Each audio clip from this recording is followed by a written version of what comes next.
and you plant your feet into the floor. You extend your arms, you lengthen your arms, you lengthen your spine. And as you exhale, you tilt your pelvis back and the spine stays long.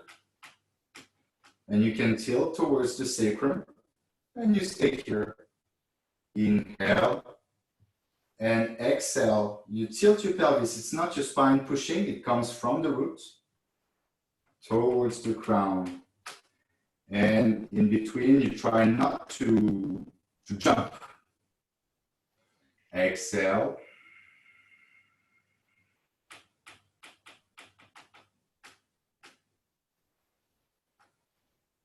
Inhale here and exhale. So find what we've studied before and try to apply it in a dynamic way, because believe me, it's going to be more dynamic.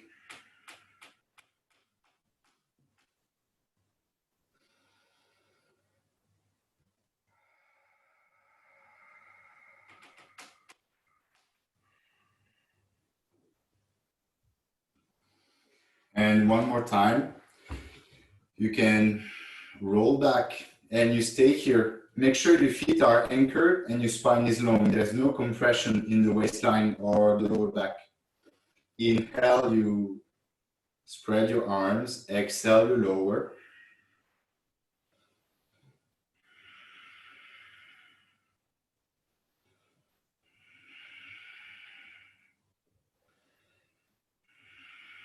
And reverse. Use the breath. You might feel your core working a little bit now.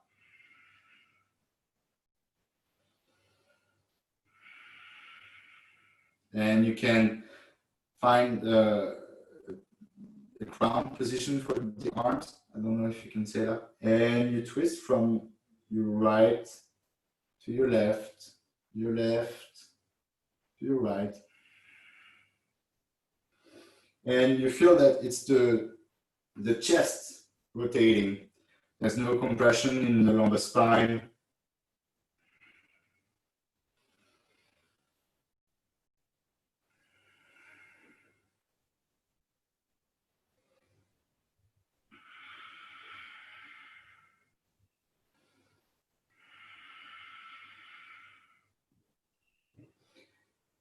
And you can stay here.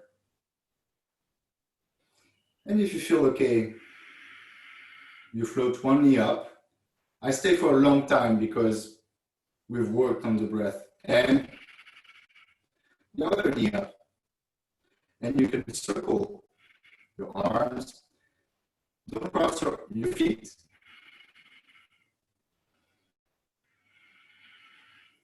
And your feet slightly higher. And on top. You get the idea, sorry. I'll get your name right. Yeah, thank you for being indulgent. And so you feel the breath, and now you might feel your core a little bit. I hope so. If you don't know words, I have way more difficult exercises, but you get the idea that the breath gives you the core, and the core gives you everything. And very gently, you lower one foot, then the other, and you circle your wrists. So all those exercises using the legs, you should feel the pelvic floor and the abs releasing the hip flexors. So it's not a hip flexor strengthening, it's a core activation. But still we need to give some love to the hip flexors. So you press your heels, and it's like not like a catapult with your lumbar spine. You press your hands and feet, and you roll up, and you open the front of your pelvis, the front of your legs, and exhale. Exhale. Feel how you can press your heels into the floor to activate the back of your legs. Yes, your hands can be that way, Auntie.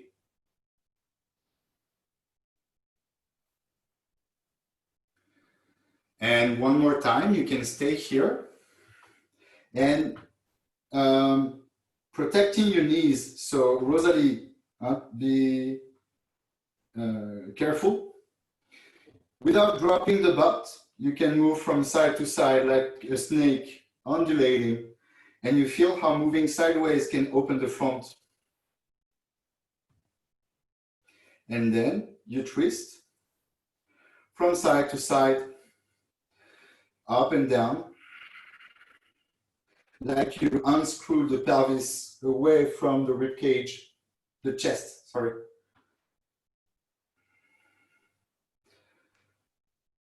And you feel the back of the legs activating the hamstrings. The hamstrings are your friends, and they're the best way to make sure the flexors are not too tight. And you can come back. You can keep your hands behind you.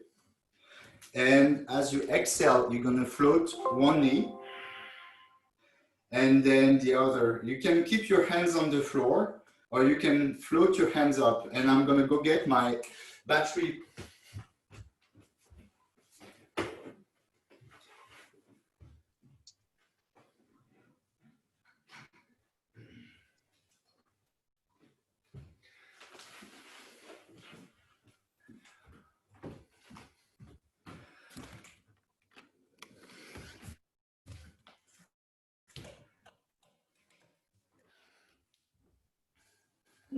Aha. So you can be like that, floating, or floating with your arms and legs. And you're suspended by your pelvic floor, by your lower belly. And if it's hard for the lower back, you can keep your hands on the floor. But you can feel that it's almost the same thing than being in Bakasana, for example. Except, that all the connection are reverted. But it's the same idea. And you can move like a jellyfish. And it's a different way to work on the core. But I think it's a smarter way. And you can come back.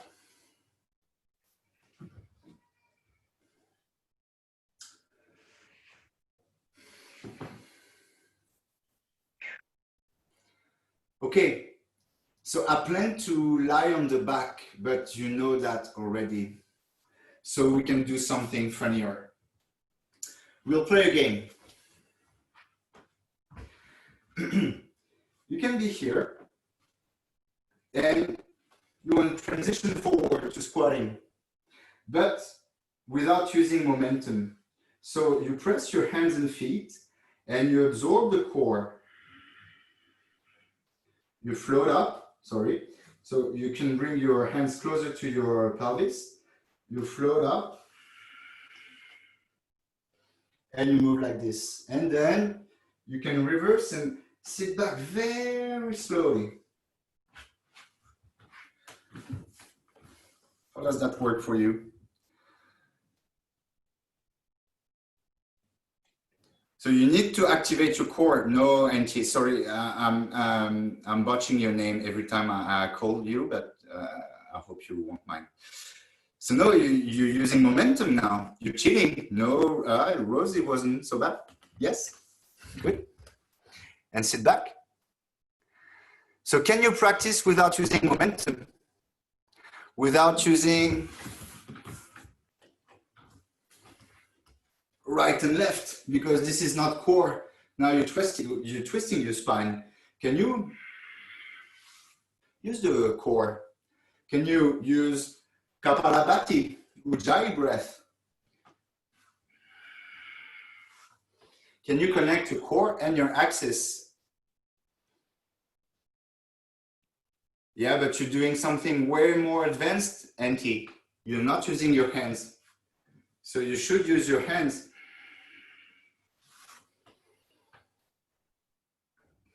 Because you can do it without your hands, but it's more advanced. Aha, quite difficult. And we could be lying on the back and doing Navasana and I don't know what, that stuff that you already know how to do, but that proved quite useless when you need to stand up. No, Matthew, use your core, find the sequence. This is good. This is my gift to you. You can practice this week. And you can thank Rose for that. So the hands close to the butt. You float the butt using your core. And then you come forward. And then you come backwards. With awareness, with joy. Auntie, I didn't see. See, Matthew, how there's something in your lower back that is stuck a little bit, and you need to free that using your breath, your mobility. Rosalie, how does it work for your knee? Good? Not so good? Yes.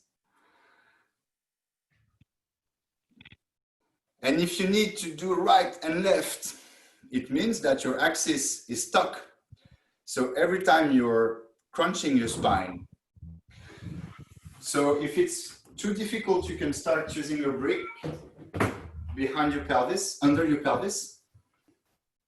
Maybe it might be easier to transition like that. Okay? Yeah. It was a good idea, this exercise. Way more interesting than traditional abs or Pilates stuff. Okay, so homework for the week, and we can meet in Malasana. If you need to modify Malasana, it's possible. And Rosalie, if it's too much for your knees, I'll show you something else. Can you say okay or not okay? Because I don't see you because the sunlight is, yes. Sounds like an okay? Yes? Okay. Yes. So here, you have your arms extended. And using your core, using all the boring stuff that we did before with the massage and the pranayama, maybe you were thinking that I was supposed to be in Vinyasa class. I want a good workout. What is this stuff? This is useful for everything you do.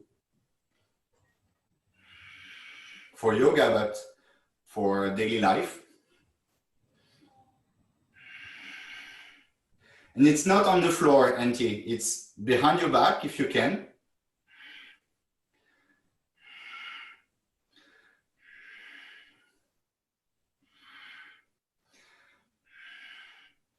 Okay, and you can put both hands behind your back without falling on your butt.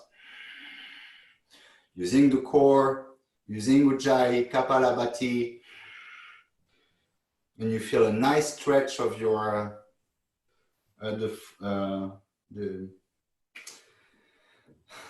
forgot the name, but you get the idea.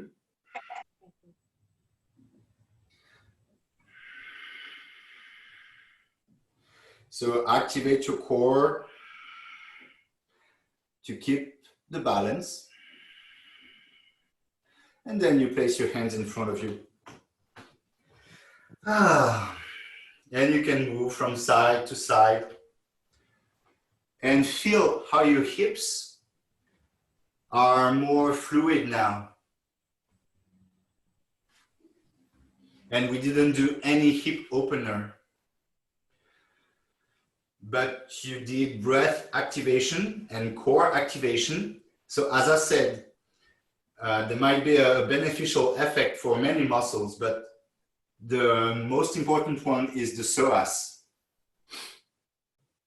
So when you open the diaphragm, when you activate the deep abs, the pelvic floor, when you release the spine, the psoas releases as well. So your hips are more open. Okay. So you can use a block under your hands. You modify as much as you need. And you feel the suction cup of the core. Make sure there's no tension in the neck. You can watch me once and then you get the idea and you don't need to look at your computer again. So with your head very heavy, you absorb the core and you try to connect your right foot and your right hand. And your left foot and your left hand.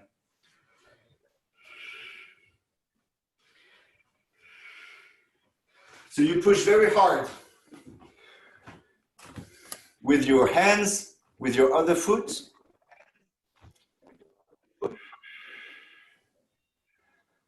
And you try not to lift your butt too much.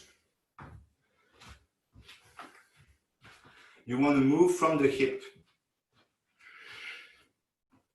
You want your foot to stay as low as you can.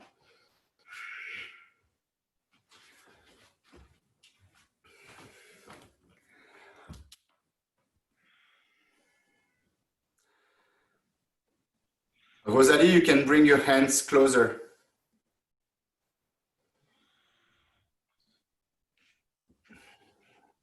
And you feel how it's not about the leg, but more about the core. Rose, you might want to open your feet slightly more.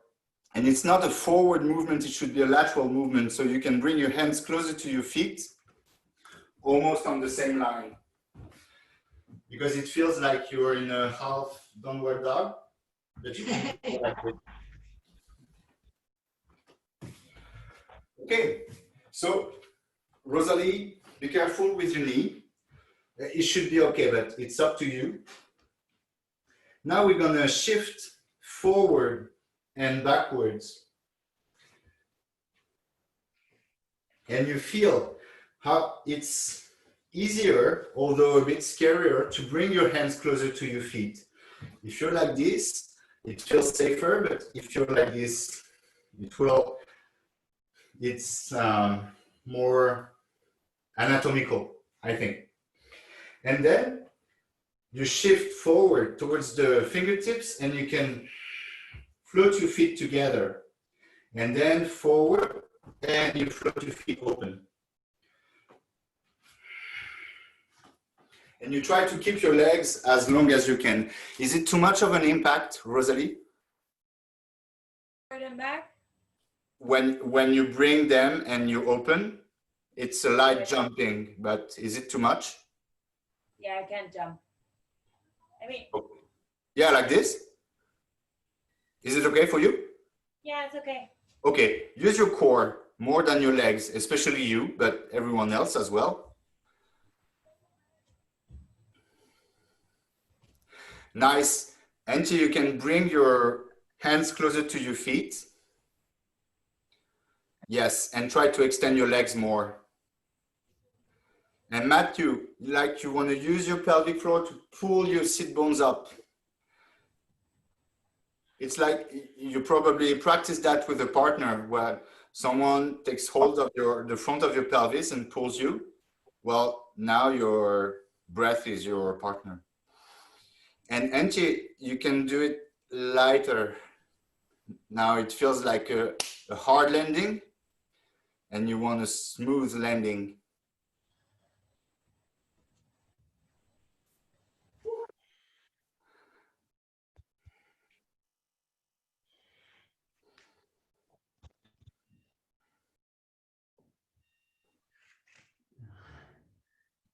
Yeah, feel the difference? Now it's mellower. So the lighter, the easier it gets, it means you're more in the core, into the core.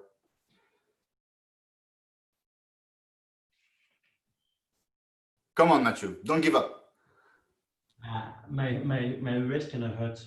Okay, that's a good reason to give up. Yeah. You can use your fists like this, and if it's too much, you stop.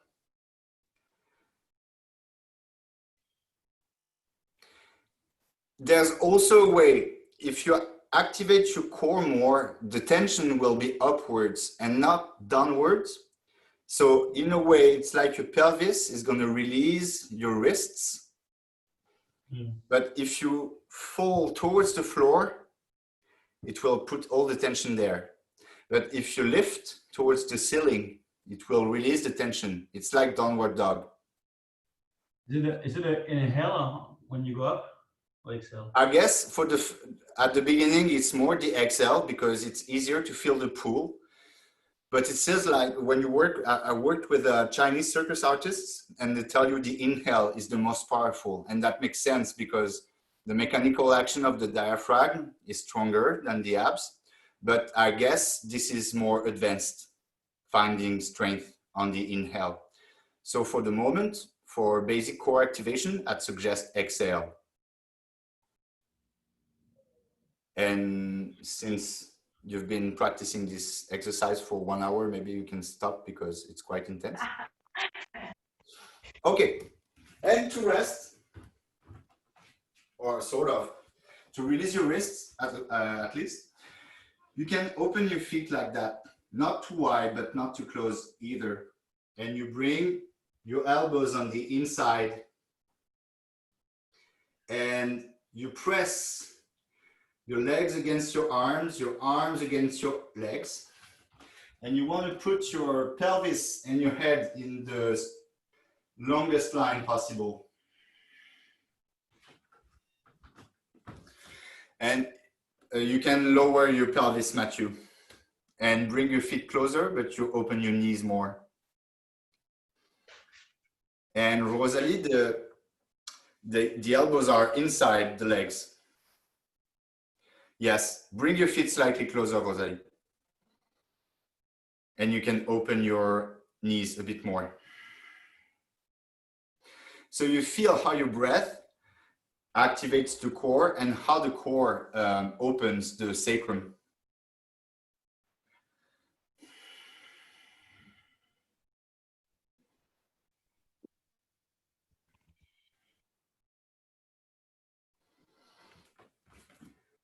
Two more breaths.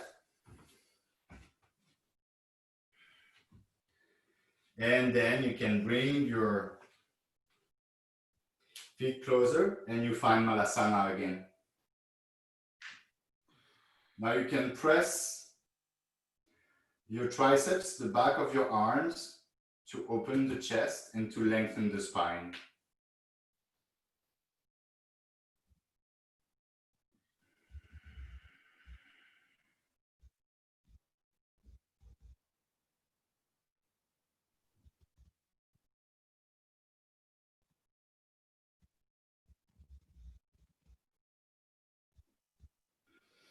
And you can bring the knees, the elbows inside the knees.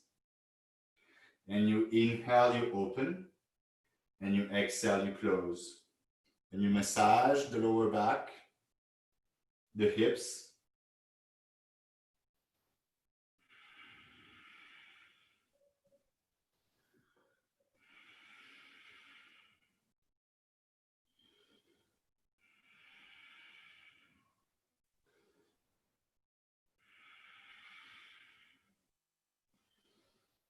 And then you place your hands forward, drop your head, and you find downward dog.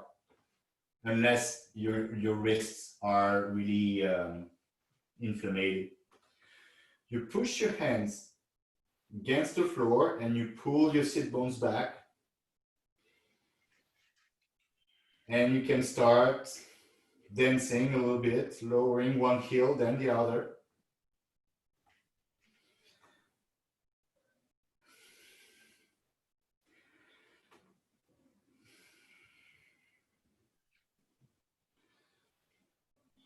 And you float both heels, and exhale, you lower the heels. But the goal is not to touch the floor with your heels. It's to lift the sit bones as high as you can to find the straightest line possible between your wrists and your sit bones. Because what matters is the position of your spine and of your pelvis. Whether your heels touch the floor or not, it doesn't matter at that point. And this is how you can use your core to float your pelvis up. So you hands pushes, you pull your sit bones backwards, and you find an opposition between the sphere of the sit bones and the sphere of the heels. Your heels drop, your sit bones lift.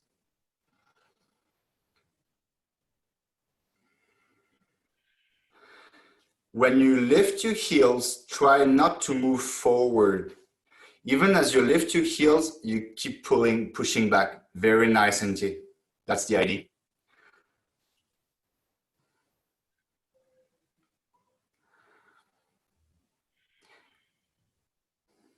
Maybe you can bring your hands slightly closer, Rose, to one another, so you'll feel your core more. That's my suggestion.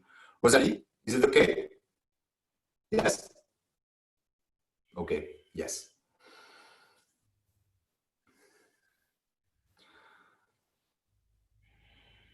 So this is a core work. Downward dog is a core exercise, or you can make it so. So you can find the pelvic floor tilt, which allows the spine to be free.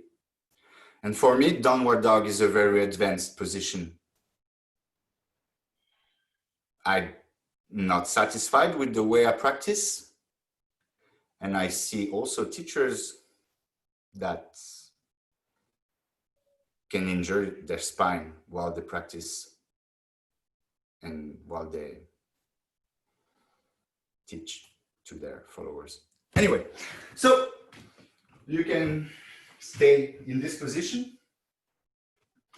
And as you exhale, you use the sit bones to pull your hand to your opposite ankle and you come back. And it's like you're twisting your spine and it's spiraling upwards and backwards.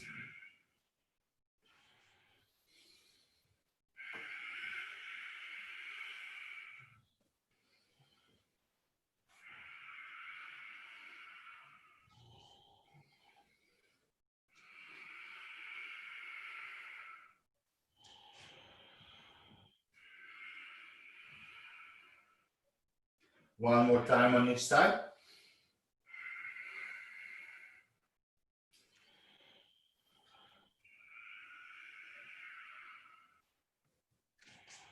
And then you connect your right foot to your right hand and your left foot to your left hand. Or you try to. If you have to stop before, you stop before.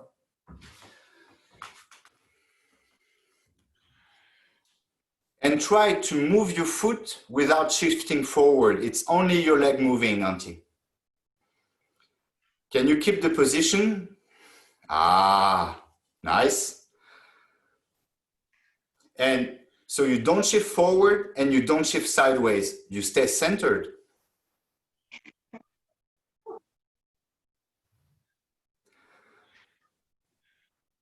This is nice core work.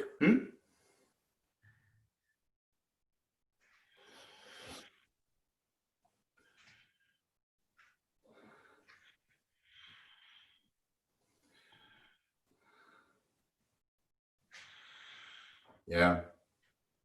And here, are you okay? Yes? Okay. So, you wondered when it would start, and now you wonder when it's gonna get over. One more time on each side.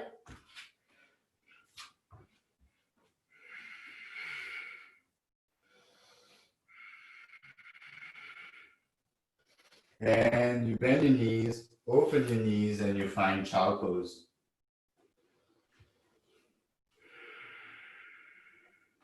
Take a moment to rest and to feel how you can integrate. Now you feel that the spine is really supported because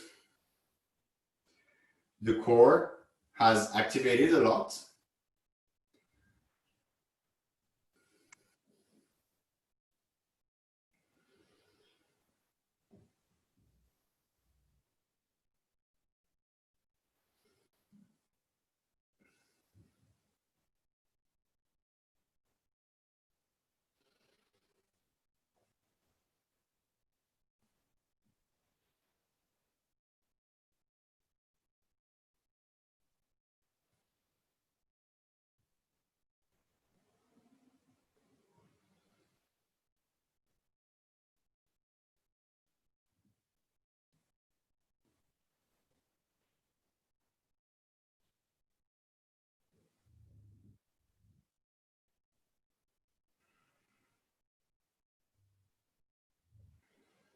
So although it's been intense, it also feels like a good fatigue.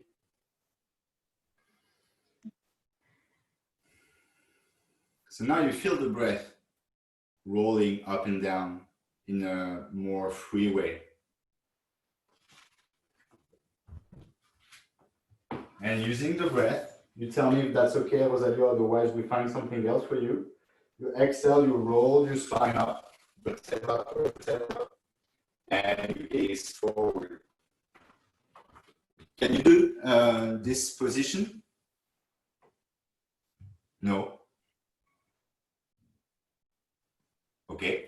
And you open your knees and you place your right hand behind you and you use your left hand to pull your hip up and you release and you lower.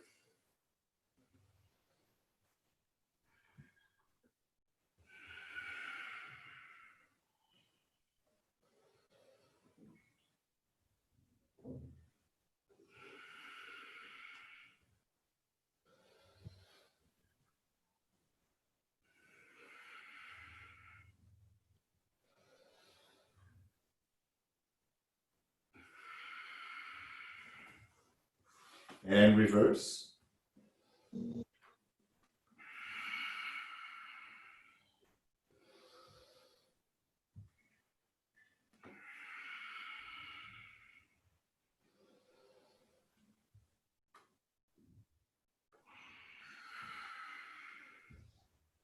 Use your hand to pull and to open the front of your hip. So if I pull in my right hand here in diagonal, I feel the stretch here.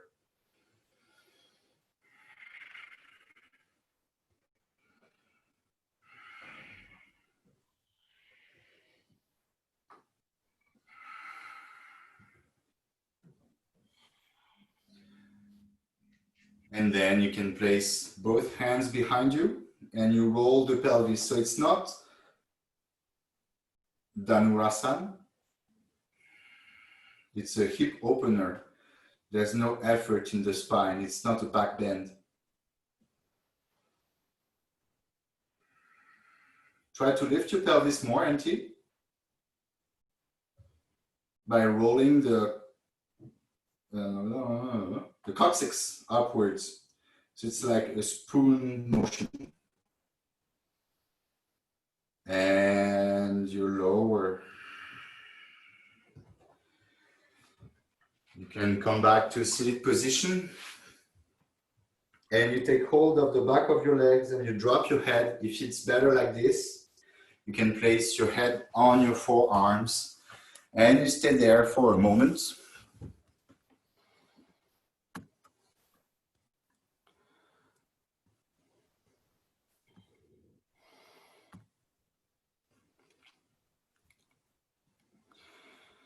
Feel the back of the body, from the back of the skull all the way to the back of the pelvis, opening,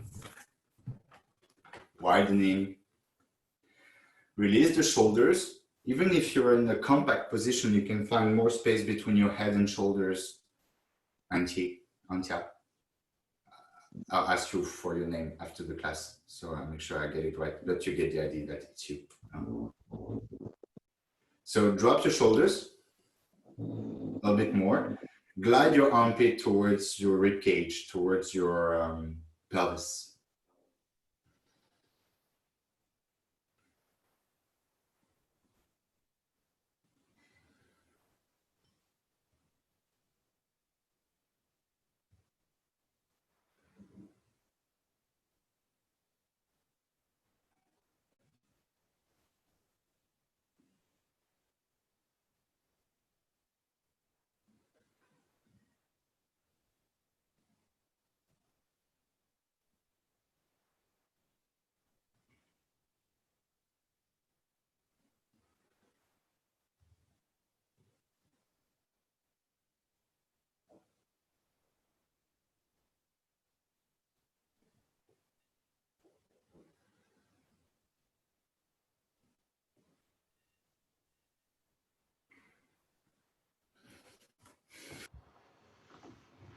And when you feel the release, you can roll the spine up, put your hands behind you, and very slowly, very gently, use what you've developed during the class to tilt the pelvis using your core, rolling the spine down, very mindfully, very gently. You find a nice sequence for yourself. You can bring your feet closer to your pelvis. You press your hands and feet and you exhale and you open your hips. You can connect your hands under your pelvis and you press the outer edges of the hands and you inhale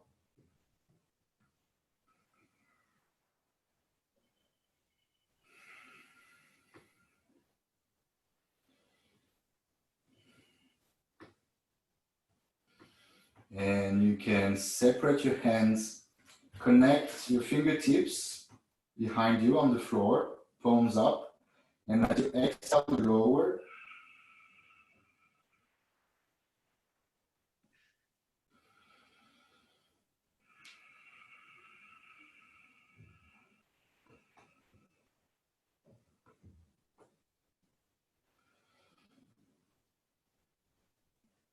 And you can twist, from side to side, head and knees in opposite directions. And when you feel ready, you can lengthen one leg, then the other, palms wherever you want.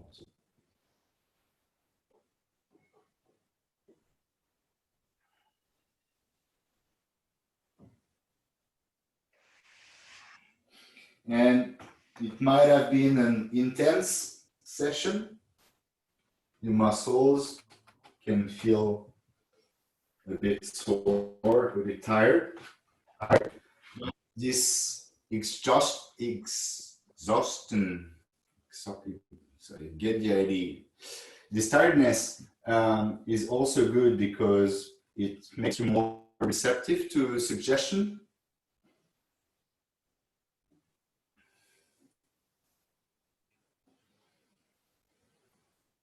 So now you feel the support of the floor and you can release all the efforts within your body.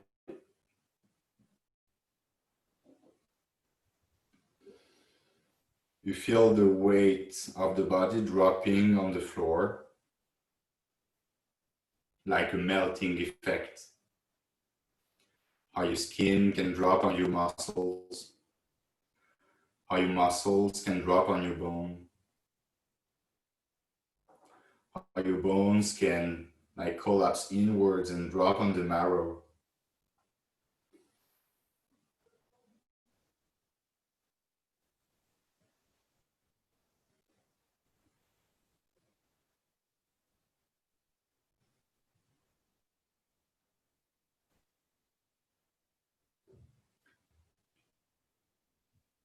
And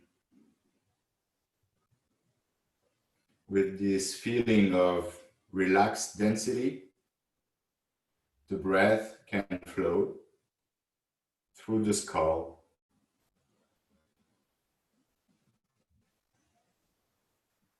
massaging, hydrating the brain, eyes, the tongue, the vocal cords, the thyroid glands, then lowering through the chest, the lungs, the heart, all the way to the belly, to the stomach, the liver, the gallbladder, the pancreas, the intestines, all the way to the bladder, the genitals,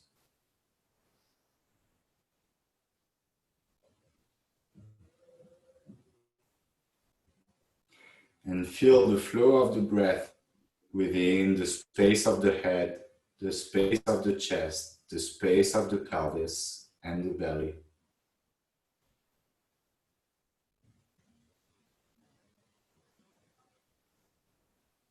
They say the belly is the second brain, but it's the first brain because in the evolution process, living beings digested before the thought.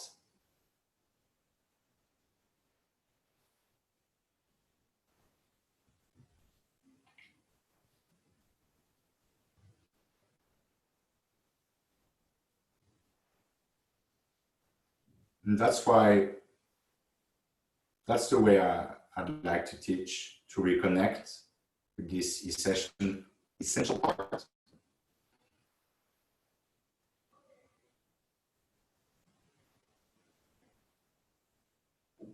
And it seems savage or dirty,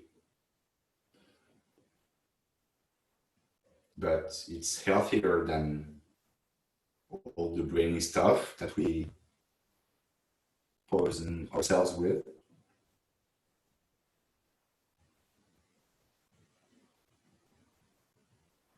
So feel the breath connecting the head and the pelvis through the heart.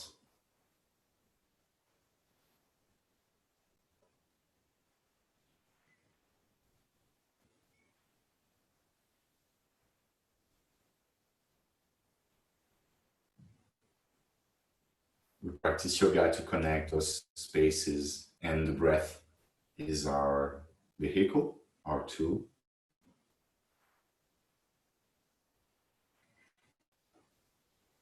When you feel this wholeness in the head and torso, you can travel towards the fingertips, the toes,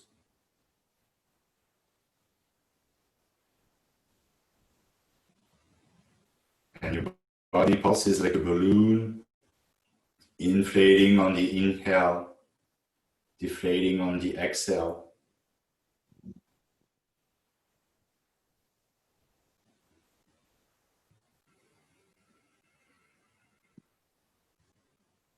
Remember that when your diaphragm and pelvic floor move together, there's nothing much more to do.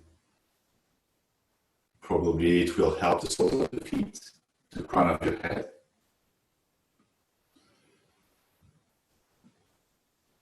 Even give you strength in the arms.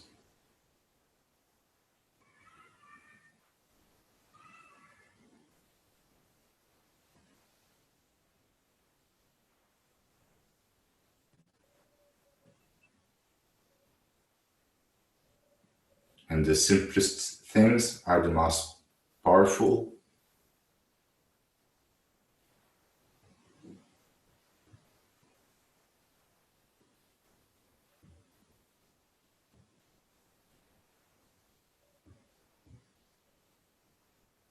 And it's the same for fighting, for loving, for dancing, for cooking.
And you feel the support of the floor, the heaviness of the legs, the arms, the torso, the head. And very gently, you can roll your head from side to side. Move your toes, your fingers. And you inhale deeply, exhale through the mouth. A few times. And you lift your arms up above your head, keeping the ribcage heavy on the floor. You lengthen the body, pushing the hands away from the feet, lengthening the whole body. And as you exhale, you bring your knees close to your chest and you hug your knees to your chest. You can roll from side to side. Massage your back, do whatever you feel is necessary. And you take your time to roll very slowly to the side. You keep your head heavy, lead by the core. Push your hands on the floor, lengthen. And you sit. And you can find a comfortable position. It doesn't have to be like mine.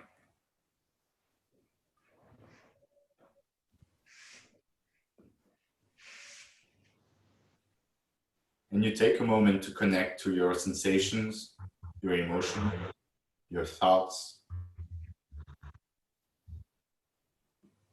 And remember, a long time ago, we did that together. Since then, we've taken a long journey.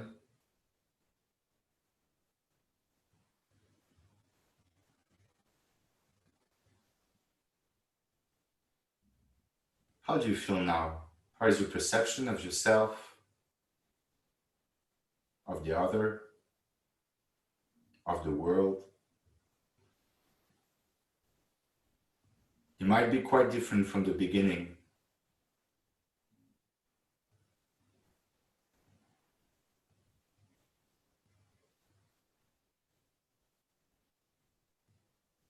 Once again, feel your breath rolling up and down. And you exhale deeply through the mouth.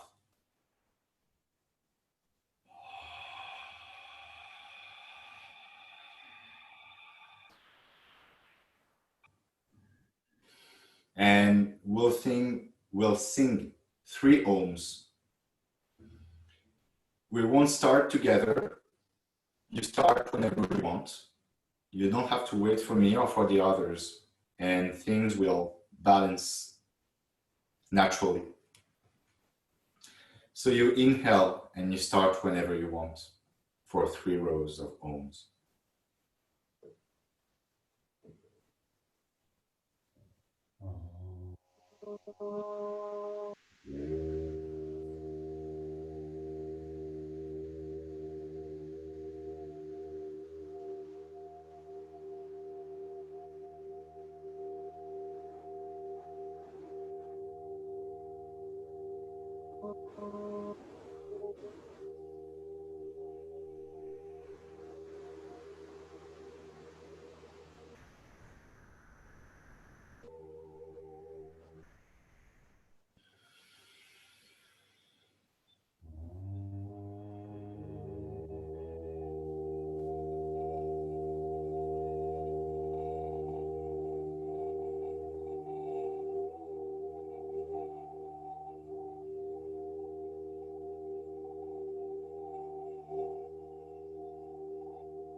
Feel the echo of the mantra vibrating through the body.